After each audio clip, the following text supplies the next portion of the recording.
আসসালামু আলাইকুম এভরিওয়ান, কেমন আছেন? আশা করি ভালো আছেন। আমিও ভালো আছি। আজকে সাকিব ও তানজিলাকে নিয়ে কিছু কথা বলবো। দেখেন, ওদের বিয়ে হঠাৎ করে হইলো যেভাবে, তারপরেও অনেকেই অনেক কথা বলল, কিন্তু আল্লাহ ওদের জুড়ি মিলাইয়া দিছে।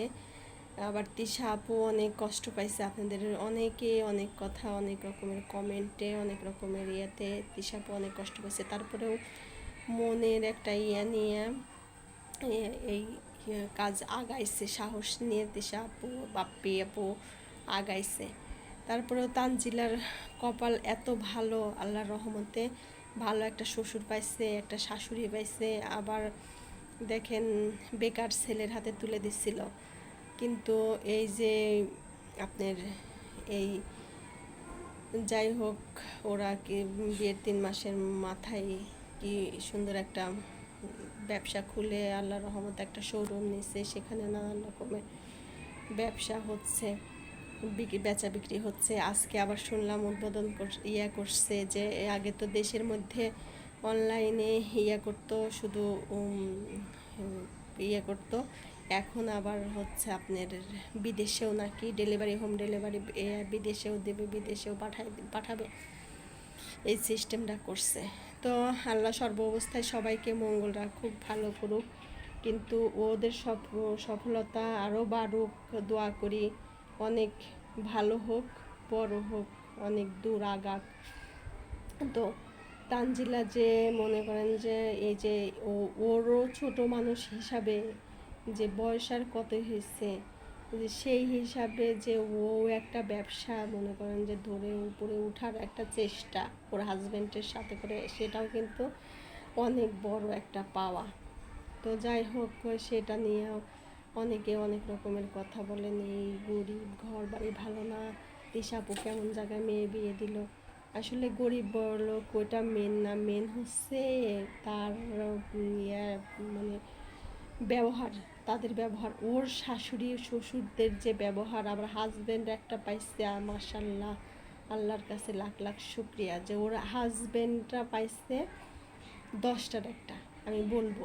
কারণ একটা নারীর একটা ভালো একটা ওয়াইফে হচ্ছে হাজব্যান্ড একমাত্র তার আশা আকাঙ্ক্ষা, সব কিছু ভালো। যদি একটা ওয়াইফের যদি ভালো একটা হাজব্যান্ড পায়, তাহলে বেহেস্তি, তার বেহেস্তি, একমাত্র বেহেস্তি তার হাজব্যান্ড। আমরা কিন্তু অনেকে এটা বুঝি না, আমরা শুধু বুঝি ঘর বাড়ি, টাকা পয়সা, প্রাচুর্য। কিন্তু টাকা পয়সা থাকে, স্বামী অনেক খারাপ হয়, শাশুড়ি অনেক খারাপ হয়, হাজব্যান্ডের ফ্যামিলির সমস্ত লোকজন, দেবর বাসুর যারা থাকে সবাই খারাপ হয়, খারাপ ব্যবহার সবসময় করে।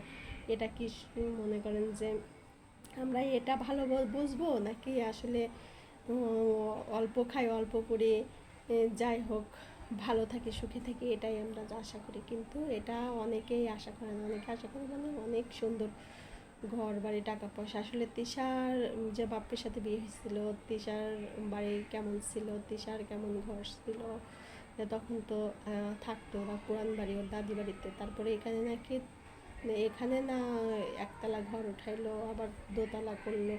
আস্তে আস্তেই তো হয়, একবারেই তো কোনো কিছু হয় না।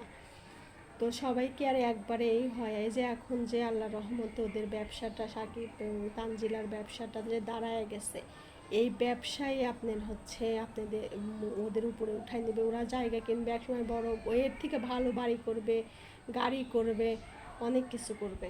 কিন্তু এখন কিন্তু এগুলো আসলে আমাদের মানে সহ্য হচ্ছে না, যে ওরা এরকম ওই রকম হ্যান ত্যান। কিন্তু আল্লাহ রহমতে আমি মনে করি বুদ্ধিমান, বিবেক বিবেচনা একটা মানুষের হাতে তুলে একটা মেয়েকে তুলে দেওয়া যায়, সেটাই সুখী। আর শিক্ষিত একটা বেকার হোক, একটা শিক্ষিত ছেলের হাতে উঠে দিলে সে কখনো বেকার থাকে না, এক সময় না এক সময় একটা কিছু না একটা কিছু করেই খায়।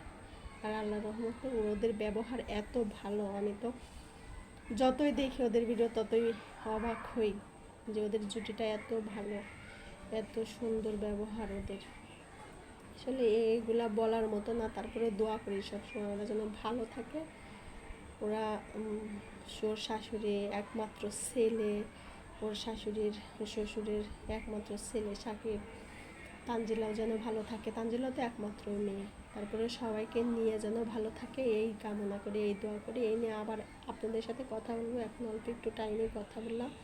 আসসালামু আলাইকুম, আল্লাহ হাফেজ।